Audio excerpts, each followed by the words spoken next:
Two key members of the Frontline Socialist Party, Premakumar Gunaratnam and Dimuthu Attigala, who were reported missing, turned up separately today.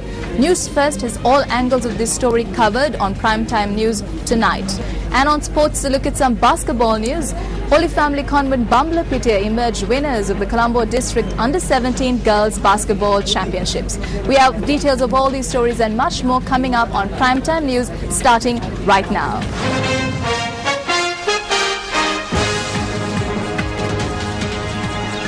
A very good evening and welcome to Primetime News on MTV Sports. My name is Ravi Gamage. A very good evening. I'm Mahina Bonzo. As usual, we start off with a look at your headlines. The government says that Premakumar Gunaratnam was deported from Sri Lanka because he breached immigration laws. Dimuthu Attigala says that an unarmed or the armed group abducted her. The UNP says that abductions and disappearances have become a common occurrence in the island. Moving on to the stories in detail now. Premakumar Gunaratnam and Dimuthu Attigala, two key members of the Frontline Socialist Party who were reported missing recently, turned up separately today. Premakumar Gunaratnam, who is said to be an Australian citizen, left for Australia today, while Dimuthu Attigala arrived at the Frontline Socialist Party office in Madivella. Addressing the media, Dimuthu Attigala said that she had been abducted by an armed group. It was reported on Friday night that Premakumar Gunaratnam and Dharma Dimuthu Attigala were missing. This morning, the police said an individual under the name of Noel Mudalige, alias Premakumar Gunaratnam, arrived at the Colombo Crimes Division last night. Inspector General of Police N.K. Langakon said that steps were taken to send the individual to Australia. The Inspector General of Police said Gunaratnam had overstayed his visa. The Immigration and Immigration Controller Chulananda Pereira said that Gunaratnam was not a Sri Lankan citizen, adding that he is a holder of an Australian passport. The operations manager at the Bandaranaike International Airport said that Premakumar Gunaratnam left the island at 7:56 this morning on board flight UL314 bound for Kuala Lumpur, Malaysia under the name Noel Mudalige.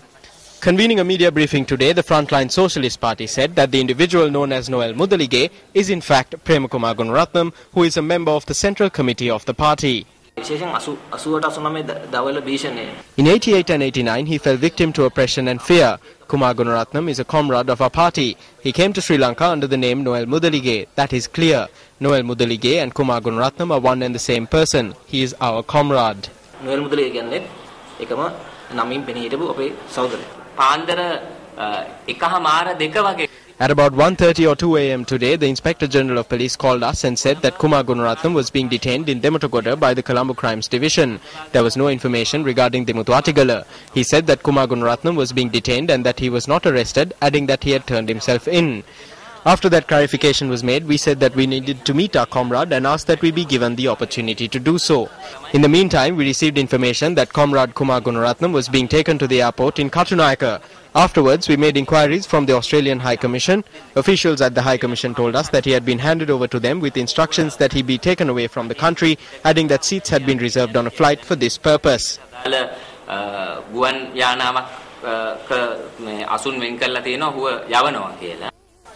Meanwhile, when we made inquiries, the Australian Department of Foreign Affairs and Trade, responding via email, said, quote, "We can confirm a 42-year-old man from New South Wales who was reported missing in the region of Kiribati, Sri Lanka, is safe and well." Unquote. The message also said that the Australian High Commissioner in Sri Lanka escorted the man to the airport and confirmed his departure from Sri Lanka.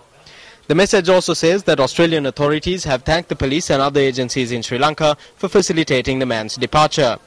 The Department of Foreign Affairs and Trade added that it was unable to provide any further information on this matter due to their privacy obligations to their consular client. Meanwhile, speaking to News First via Skype from Australia, Premakumar Gunaratnam's wife, Dr. Champa Somaratna, had this to say. As far as my knowledge, I think it is really abduction, and he was abducted by some group of men.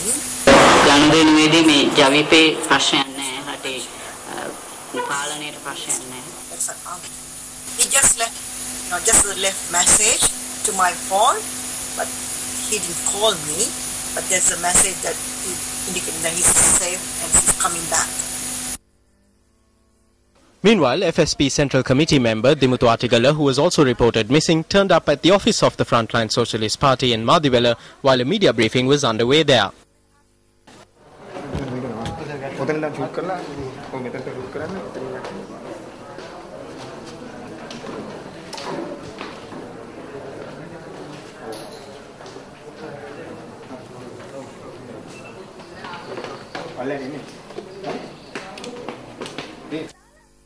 She spoke to the media regarding her ordeal.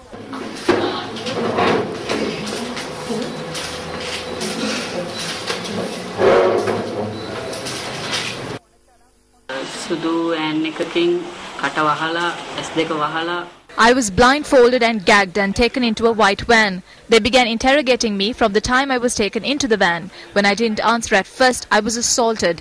They did not assault me afterwards, but I was questioned continuously. It felt like I was taken a great distance away, and I felt that it was a camp or some location connected to security units.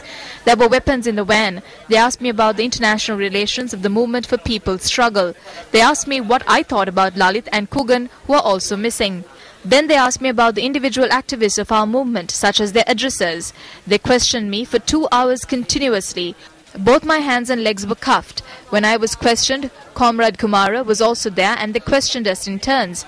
They asked us about an armed unit of the movement. Then an official who was not part of the interrogation came to me and said that Comrade Kumara was being deported to Australia due to a problem with his passport, adding that he was an Australian citizen.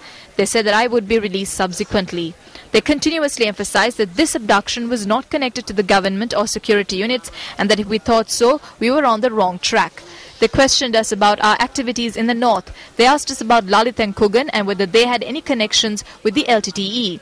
I said we are in no way connected to the LTTE. They asked me as to how we can say whether we are connected to the LTTE or not. I made clarifications.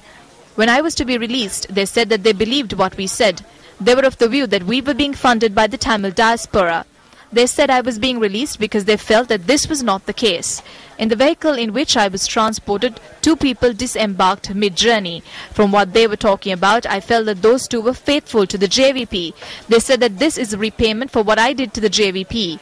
When I was being questioned in the vehicle and in other places as well, I was asked questions regarding the JVP. They asked me why we left. They said that if I had stayed with the JVP, there would not have been a problem. I felt that they believed that the JVP posed no challenge to the rule of the country.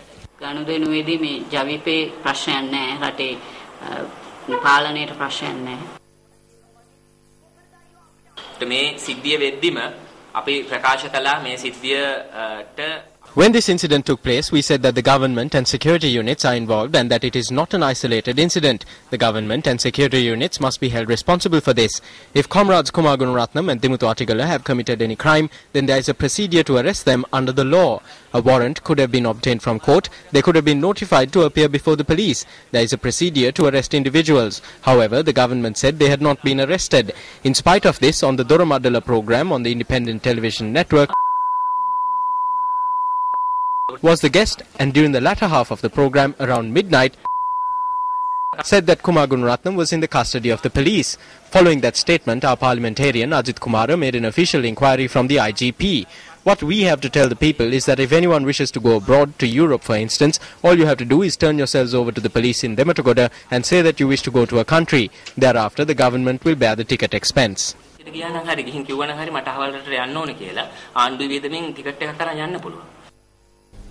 You can now log on to our award-winning website, www.newsfirst.lk, to watch the full media briefing convened by the Frontline Socialist Party this morning. Meanwhile, military spokesperson Brigadier Ruwan Vanigasurya denied the allegations that have been levelled against the security forces regarding the abduction.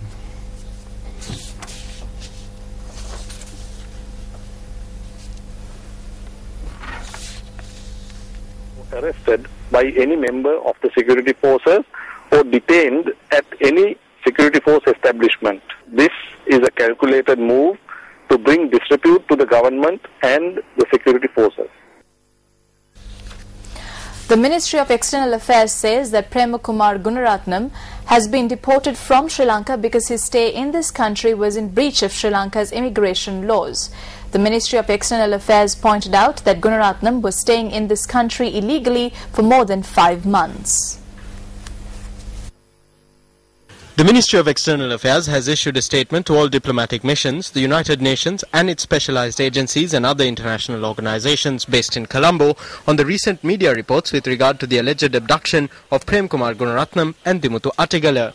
It noted that Prem Kumar Gunaratnam has changed his name 3 times, such as Vanninayake Mudyansalage Daskan, Ratnayaka Mudyansalage Dayalal and Noel Mudalige.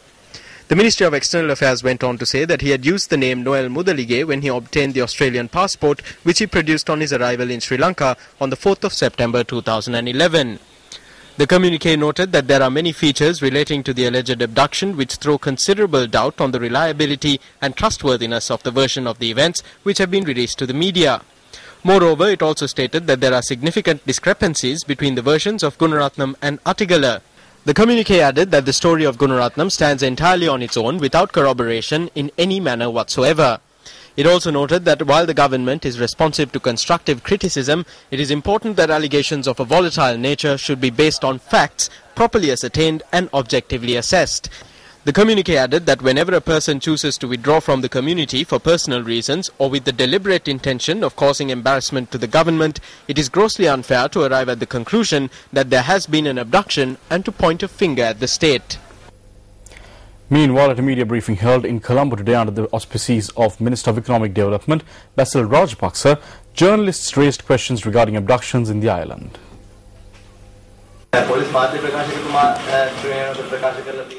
The police media spokesperson had said that nearly 35 incidents of abductions and attempted abductions were reported during the past 1.5 months. When such incidents are reported, can the government ignore it and shy away from their responsibilities?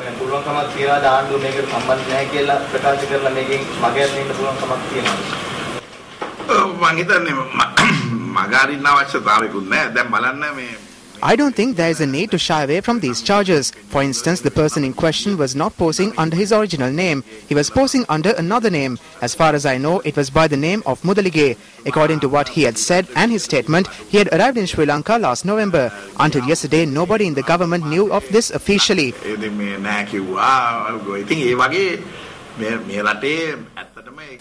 Although we think that all defense establishments are good, we can see the number of threats that are leveled and the number of LTTers who come bearing forged passports under different names. Only the respective ambassadors are aware of it. Therefore, the public and the media should be made aware of this. Although this country has been rescued from armed and uniformed tigers, there may be tigers like this still in existence.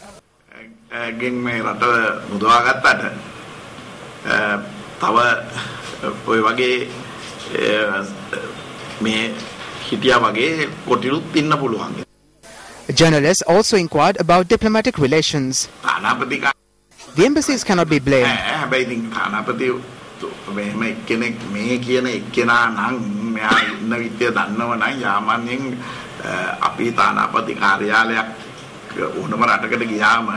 Usually the embassy inquires about its citizens and can also find out whether that person had overstayed his visa or not. The embassy could have informed the person that his visa had expired and that it should have been renewed.